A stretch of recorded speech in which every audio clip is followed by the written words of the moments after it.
ওগো আব্বা, ও আমার আব্বা জান, আপনি কেমন করে আপনার ছেলেকে বললেন এখন গোসল করতে যাও? আমাকে এই কথাটা বলেছেন আব্বা জান, আমি প্রচুর পরিমাণে ব্যথিত হয়েছি। এই বাজানডে, এই শীতের দিনে আপনি একটু খোঁজ খবর লাগিয়ে দেখেন, গ্রামবাসীরা এখনো কেউ ঘুম থেকে উঠে নাই, সবাই সবার বউ নিয়ে ঘুমাচ্ছে, কম্বলের মধ্যে জড়িয়ে গরম গরম ফিল নিচ্ছে। আর আমাকে আপনি বলছেন এই শীতে গোসল করতে। শীতের দিনে গোসল করতে গিয়ে যে কাঁপুনিটা উঠে রে বাবা।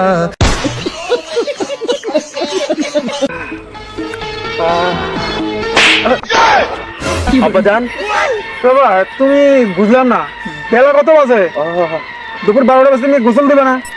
গোসল? আব্বাজান, আপনার কি মাথা ঠিক আছে? মাথা ঠিক আছে আব্বাজান, আপনি কি নিজের মধ্যে আছেন? মানে? আব্বাজান, আপনি কি করে পারলেন এত বড় একটা কথা বলে আমার হৃদয়কে ভেঙে দিতে? ভেঙে দিলাম কেমনে? আব্বাজান, আপনি কিভাবে এত শীতের এই ওয়েদারে, এই কুয়াশাচ্ছন্ন একটা পরিবেশে আমাকে গোসল করতে বলতেছেন? আব্বাজান, আমি কষ্ট পেলাম। আব্বাজান, আমার এখন সত্যি সন্দেহ হচ্ছে আমি কি আপনার নিজের ছেলে?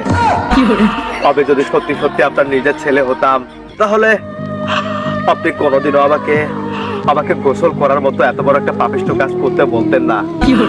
আব্বাজান, শীতের দিনে গোসল করা কি যে কষ্টের, আব্বাজান, এটা বোঝানো যায় না।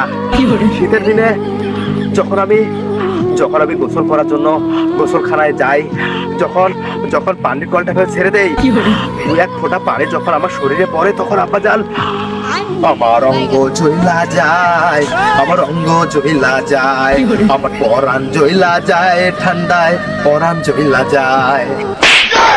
আব্বাজান, মারলেন কেন? মারবো না। আব্বাজান, আচ্ছা, তোমার একটা কথা বুঝাই, আমি একটা কথা বোঝো আগে, তুমি গোসল দেওয়া শেখো।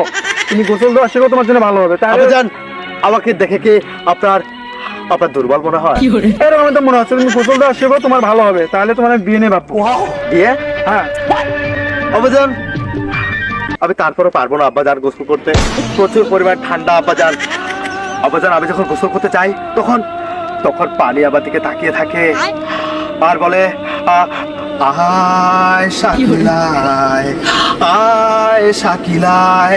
আর তখন আমি যাইতে চাই না,